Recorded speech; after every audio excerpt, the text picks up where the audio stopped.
11월 29일 금요일 에바다교회 오늘을 여는 말씀 함께 나누겠습니다. 사도신경으로 신앙 고백 드리겠습니다. 나는 전능하신 아버지 하나님 천지의 창조주를 믿습니다. 나는 그의 유일하신 아들 우리 주 예수 그리스도를 믿습니다. 그는 성령으로 잉태되어 동정녀 마리아에게서 나시고 본디오 빌라도에게 고난을 받아 십자가에 못 박혀 죽으시고 장사된 지 사흘 만에 죽은 자 가운데서 다시 살아나셨으며 하늘에 오르시어 전능하신 아버지 하나님 우편에 앉아 계시다가 거기로부터 살아있는 자와 죽은 자를 심판하러 오십니다.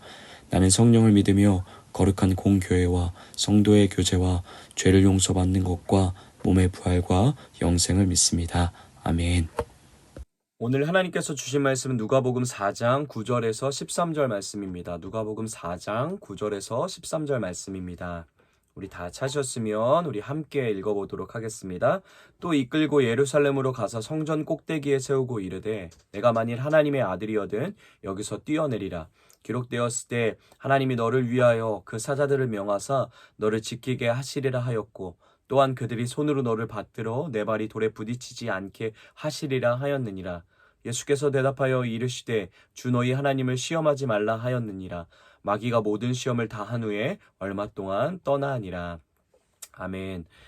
첫 번째, 두 번째 시험을 예수님께서 말씀으로 승리하시고 이제 드디어 마지막 시험인 세 번째 시험 앞에 서시게 됩니다.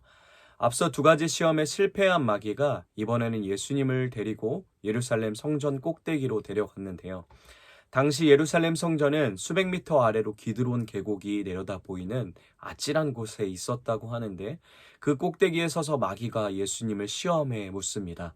우리 9절부터 11절 말씀 우리 한 번 더 읽어보도록 하겠습니다. 또 이끌고 예루살렘으로 가서 성전 꼭대기에 세우고 이르되 내가 만일 하나님의 아들이여든 여기서 뛰어내리라. 기록되었으되 하나님이 너를 위하여 그 사자들을 명하사 너를 지키게 하시리라 하였고 또한 그들이 손으로 너를 받들어 내 발이 돌에 부딪히지 않게 하시리라 하였느니라. 아멘. 두 번이나 예수님께서 하나님의 말씀으로 시험을 이겨내심 때문에 쓰라린 실패를 맛본 마귀가 자극을 받았던지 이번에는 하나님의 말씀을 인용해서 예수님을 시험합니다. 예수님 당신이 하나님이 아들임을 인정할 테니까 스스로 하나님의 아들임을 입증하는 것을 성전에서 뛰어내림으로 보여주라고 그러한 취지로 유혹을 하고 있는데요. 만약 그렇게 한다라면 예수님이 높은 성전에서 뛰어내린다면 하나님의 말씀에서 명시되어 있듯이 하나님께서 천사들을 보내주셔서 높은 곳에서 뛰어내리는 당신을 받들고 보호하고 지키실 것이라고 하며 예수님을 유혹하고 밀어붙이게 됩니다. 마귀는 지금 예수님을 시험하기 위해서 성경의 말씀을 자기 멋대로 해석하여 그럴싸하게 예수님을 속이려고 하고 있는 것이죠. 참 너무 어리석은 것 같습니다. 마귀는 지금 상대를 잘못 골라도 한참 잘못 고르고 있는 것 같은데요. 왜 그렇습니까? 우리 예수님은 누구신가요? 그분은 요한복음에 말하기를 태초부터 계신 살아있는 하나님 말씀 자체셨고 그 말씀이 육신이 되어 우리 가운데 거하신 분이셨기 때문이죠. 그러함에도 마귀는 어리석게도 예수님께 말씀을 가지고 유혹하고 있는 겁니다. 마귀가 지금 인용하며 예수님을 유혹하고 있는 말씀은 시편 91편을 거의 그대로 가져와서 사용하고 있는 것인데요. 특별히 91편 11절 12절을 사용하는데 제가 한번 읽어드리도록 하겠습니다. 그가 너를 위하여 그의 천사들을 명령하사 내 모든 길에서 너를 지키게 하심이라. 12절입니다. 그들이 그들의 손으로 너를 붙들고 발이 돌에 부딪히지 아니하게 하리로다. 아멘. 거의 복사 붙여넣기 하듯 가지고 와서 사용하고 있죠. 이 말씀은 하나님께서 자기를 사랑하는 자녀들을 철두철미하게 보호하시고 지킨다라는 약속의 말씀입니다. 마귀는 이 말씀을 가지고 지금 예수님이 성전에서 뛰어내리면 하나님이 말씀하신 대로 지켜주실 것이라고 엉뚱하게 적용하며 유혹하고 있는 것이죠. 마귀는 이 말씀 자체를 거부하거나 틀렸다라고 말하지는 않습니다. 그 말씀이 거짓이라고도 주장하지 않고 있죠. 그러나 이 말씀에 대한 적용과 해석을 비틀어서 예수님을 유혹하고 있는 겁니다. 우리 주변에도 종종 이러한 오류와 속임에 눈이 가리워져 살아가는 사람들의 안타까운 사연을 만나게 되는데요. 하나님의 말씀을 절대적으로 신뢰한다라고 하면서 믿음의 허울 아래 순종이라는 명목으로 엉뚱한 행동을 하는 사람들을 우리는 듣게 됩니다. 예를 들면 믿는 사람은 하나님이 보호하시기 때문에 독사에 물려도 죽지 않는다라면서 독사가 가득한 상자에 손을 넣는 미련한 행동을 하거나 하나님의 지키심을 신뢰한다라는 명목 아래서 사자우리의 무단으로 들어가서 사자에게 설교하다 물려 죽는 사람의 소식을 듣게 되기도 합니다. 더 안타까운 소식들은 자기 자신뿐만 아니라 사랑하는 가족들이 병에 걸려 고통 중에 있는데 하나님만이 치료하신다며 병원에 가지 않고 방치한 채 기도만 하며 결국은 비참한 죽음을 초래하는 결과를 맞는 사건들이 우리 주위에서 굉장히 많이 일어나고 있다라는 것이죠. 마귀는 늘 이런 식으로 공격해 왔습니다. 아담을 넘어지게 할 때도, 이스라엘을 죄 가운데 넘어지게 할 때도 교묘하게 하나님의 말씀을 비틀어서 하나님의 뜻대로 해석하고 적용하지 않게 하고 우리의 기준으로 우리가 자의적으로 해석하고 적용하도록 하게 했죠. 그로 인해서 죄와 어둠의 우상을 만들게 되는 일에 넘겨지게 하는 방법으로 우리를 무너지게 했습니다. 그렇다면 오늘 말씀 앞에 나와 있는 우리는 어떠한가요? 위에서 말한 하나님의 말씀을 오용하는 극단적인 예 말고도 사실 우리 안에도 이러한 하나님의 말씀을 우리식으로 이용하고 짜맞추고 적용하려고 하는 자세들이 많이 있을 수 있습니다.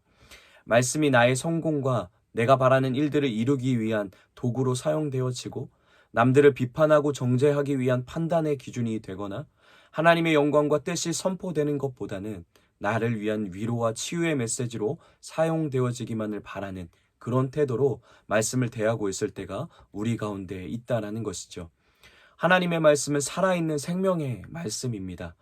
그런데 우리는 한낱 마치 이 땅에서 잘 먹고 잘 사는 일을 누리게 할 수 있는 부적과 같은 것으로 생명의 말씀을 생존의 말씀으로 치부하고 우리도 모르는 사이에 말씀을 대하고 이용하고 있는 부분도 있다라는 것이죠. 그러면 어떻게 해야 할까요? 이러한 오류들을 범하지 않고 하나님의 말씀을 생명으로 받아 누리고 그 말씀이 의도하신 대로 이끌리어 살아가려면 어떻게 해야 하는 것일까요? 그러기 위해 우리는 끊임없이 그리고 꾸준하게 하나님의 말씀을 마주해야 합니다.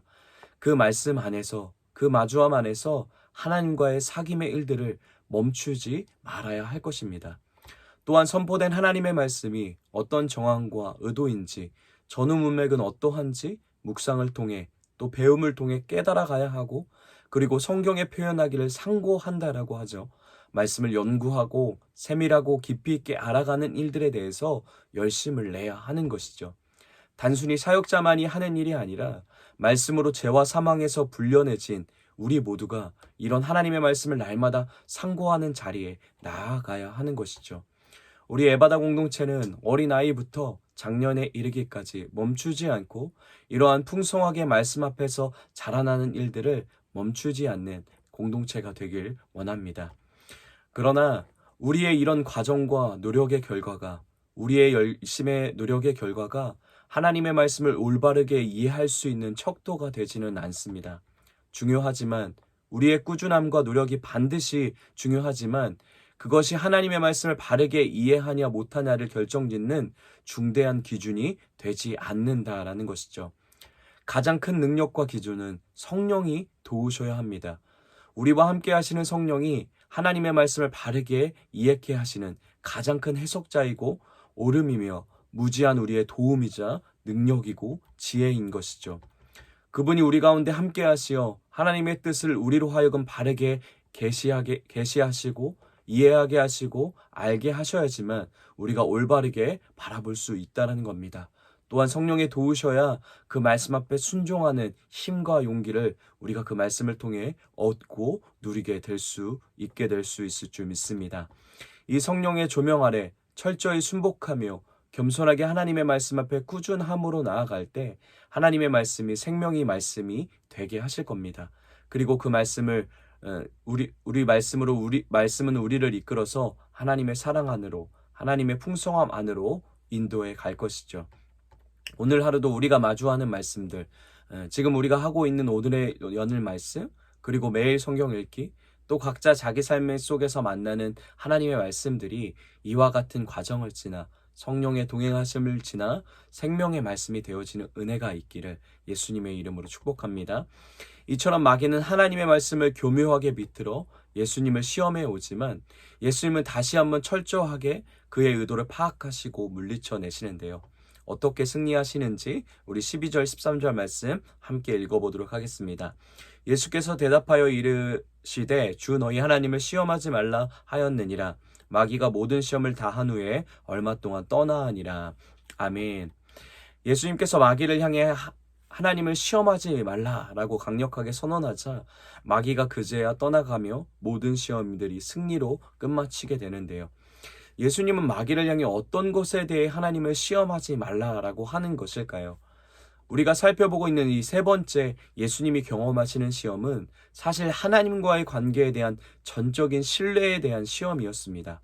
마귀는 이 시험을 통해서 하나님의 아들이신 예수님이 하나님과의 신뢰의 관계가 깨어지도록 만들고 싶은 것이 주된 목적이었죠. 마귀가 하나님의 말씀을 교묘하게 비꼬아서 예수님을 유혹하는 이유도 이 신뢰의 관계를 끊어놓게 만들기 위함이었는데요. 여러분 한번 생각해 봅시다.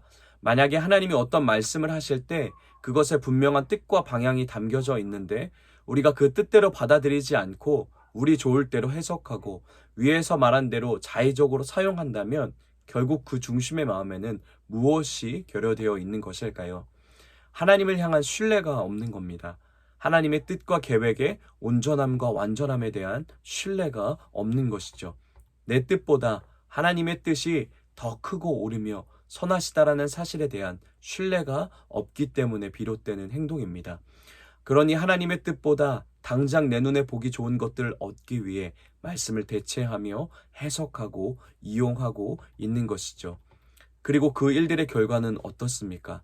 그것을 얻는 것이 우리를 향한 하나님의 뜻과 계획이 아니기에 우리는 우리가 원하고 바라는 욕망들을 얻을 수 없는 결과에 마주합니다. 그런데 그렇게 얻지 못하는 우리의 마음은 어떻게 될까요? 그 거절의 응답이 더욱 하나님의 신실함을 부인하게 만들 겁니다. 더 하나님은 선하지 않으시다고 의심하게 하고 비통하게 하고 불평하며 하나님과의 관계를 단절하는 자리로 더욱 숨어 들어가게 만드는 것이죠. 마귀가 노리는 것이 바로 이것이었습니다. 그러나 예수님은 이 시험에 넘어가지 않으실 뿐만 아니라 그 자리에서 절대적으로 하나님께 대한 신뢰를 고백하십니다. 하나님을 향한 신뢰함과 그분의 신실함을 시험하지 말아라 선언하시며 하나님을 향한 나의 믿음은 흔들리지 않는다고 고백하고 계신 것이죠. 내 뜻보다 더 큰 하나님의 계획을 믿는다고, 혹 그것이 고통의 십자가의 길일지라도 그 십자가가 마치 하나님이 날 버리신 것과 같은 단절과 고통을 만나게 되는 일일지라도 나는 하나님을 신뢰한다라고 고백하고 계신 겁니다.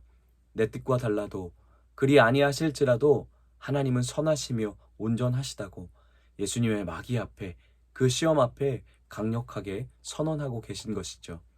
그 신뢰가 떨어지는 고통의 운명 앞에서도 내 뜻대로 마옵시고 내 아버지의 뜻대로 하옵소서라고 고백할 수 있게 하신 겁니다. 사랑하는 에바더 공동체 여러분, 우리는 이 땅을 살아가며 수도 없이 이러한 의심 앞에 마주하게 될 것입니다. 하나님에 대한 신뢰를 잊게 만들고 하나님의 신실하심에 대해 의심하게 만드는 고민들을 끊임없이 하게 될 것이고, 또 오늘 어쩌면 이 아침의 말씀 앞에 나와 있지만 그런 여전히 해소되지 않는 의심을 가지고 나오신 분들도 있을 거라 생각합니다. 하나님이 진짜 이런 나를 사랑하실까에 대한 질문들, 진짜 하나님이 날 돌보시고 지키시고 보호하고 계신 것일까? 그러면 내 삶 속에 일어나는 이런 일들은 어떻게 해석해야 하는 것일까 하는 그런 의문과 질문들, 그리고 때로는 의심들이 우리 안에 도전해 올 것이죠. 끊임없이 우리로 하여금 하나님의 약속과 말씀에 대한 신실함을 의심하게 하고 그에 대한 우리의 신뢰를 무너뜨리게 하기 위해 우리의 상황과 또 여러 가지의 조건들이 공격해 올 것입니다. 그때 우리는 어떻게 해야 할까요? 그냥 무턱대고 하나님을 신뢰합니다.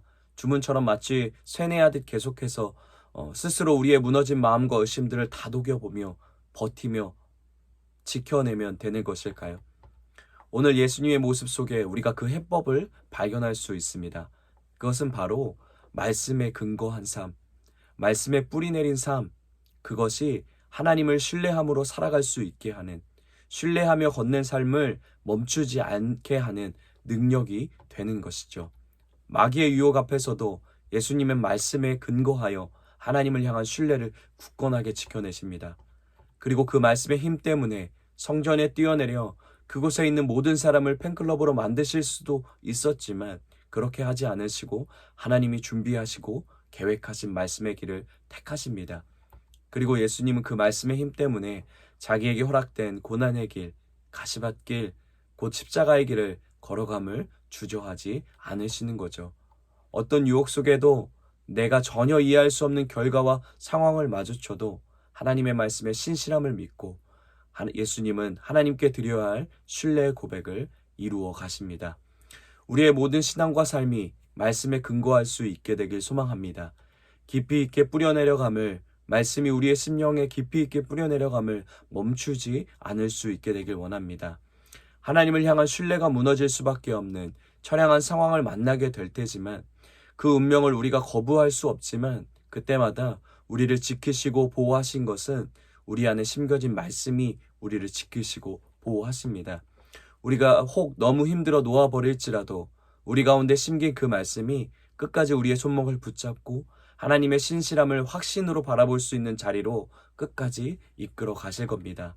그러니 우리의 삶과 신앙, 그리고 우리의 가정, 우리의 일터, 또 우리의 교회, 그리고 우리의 모든 꿈과 사명, 그리고 우리 사역 또한 하나님의 말씀 안에 세워가는 일을 멈추지 않게 되길 원합니다.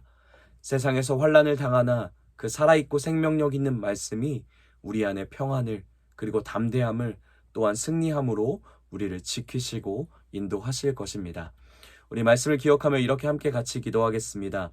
말씀에 근거한 삶이 되어 하나님을 향한 신뢰함을 결단코 잃어버리지 않고 순종으로 살아가게 하여 주시옵소서. 우리 말씀을 기억하며 기도하겠습니다.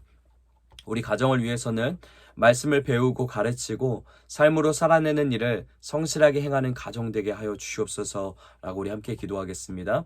교회를 위해서는 사람이 보기에 좋은 것보다 하나님의 말씀이 인도하심을 택하며 하나님을 향한 신뢰를 고백하는 교회 되게 하여 주시옵소서라고 우리 교회를 위해 기도하겠습니다. 우리 세상을 위해서는 살아있는 하나님의 말씀이신 예수님이 세상 속의 공허함과 굶주림과 목마름으로 살아가는 자들에게 생명의 생수로 전해질 수 있게 하여 주시옵소서라고 우리 세상과 나라와 열방을 위해서 우리 함께 같이 기도하겠습니다. 오늘 공동체 기도는 우리 이다함 어린이를 위해서 우리 함께 같이 기도하겠습니다. 개인의 기도 제목, 하나님을 더 알게 해주세요. 하나님, 성경도 잘 읽고 찬양도 잘하고 하나님에 대한 것을 더 잘 알게 해주세요. 가정을 위한 기도 제목, 우리 가족이 잘 사는 것보다 하나님을 사랑하게 해주세요. 하나님을 더욱 사랑하고 이웃을 사랑하는 가정 되게 해주세요. 삶의 현장을 위한 기도 제목은 학교 잘 다니게 해주셔서 고맙습니다. 2학년 학교 생활에 늘 나와 함께 하신 하나님을 잊지 않게 해주세요. 교회를 위한 기도 제목은 교회 사람들이 건강하게 해주셔서 고맙습니다. 우리 교회 사람들이 하나님을 더 가까이 하고 더 사랑하게 해주세요. 사회와 나라 온 세계를 위한 기도 제목은 코로나가 없어지게 해주셔서 고맙습니다. 하나님을 알지 못하는 사람들이 모두 하나님 복음을 듣게 해주세요 라는 기도 제목을 갖고 있는데, 우리 다하미의 기도 제목처럼 우리 다하미가 하나님을 더 깊이 있게 알아가는 하나님을 향한 지혜와 명철이 날이 갈수록 우리 다하미의 신앙과 삶 속에 가득할 수 있도록 우리 다하미를 축복하면서 우리 함께 같이 기도하겠습니다. 또 우리 다하미를 기억하시며 기도하실 때 우리 아동부를 위해서, 우리 아동부의 아이들도 이렇게 날이 갈수록 함께 하나님을 알아가는 기쁨들이 우리 아동부에 가득할 수 있도록 우리 아동부 아이들도 기억하시면서 함께 축복하며 기도하도록 하겠습니다. 또 이화숙 권사님을 위해서도 계속 건강을 위해서 몸과 또 영혼의 안정을 위해서 우리 함께 같이 기도하도록 하겠습니다. 또 각자에게 주신 개인의 기도 제목, 또 공동체의 기도 제목, 가정의 기도 제목, 또 열방과 나라를, 또 세계를 위한 기도 제목 하나님의 마음으로 함께 기도하시고 각자의 자리에서 주기도문으로 모든 예배 마치도록 하겠습니다.